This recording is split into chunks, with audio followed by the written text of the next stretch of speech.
જાફરાબાદ દરિયામાં બનેલી દુર્ઘટનામાં 3 બોટ ડૂબી જતા 11 ખલાસી લાપતા થયા હતા, જેમાંથી 2 ખલાસીઓના મૃતદેહ મળી આવ્યા છે, જ્યારે 9 ખલાસીઓની શોધખોળ હાલ કોસ્ટગાર્ડ દ્વારા જારી છે। આ ઘટનાને લઈને રાજ્યના મંત્રી કુંવરજીભાઈ બાવળિયા જાફરાબાદ ખાતે પહોંચ્યા હતા।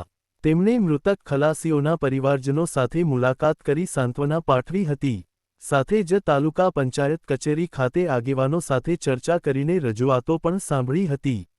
મંત્રી કુંવરજીભાઈ બાવળિયાએ જણાવ્યું કે રાજ્ય સરકાર પીડિત પરિવારોની સાથે ઊભી છે અને તમામ શક્ય મદદ આપવામાં આવશે।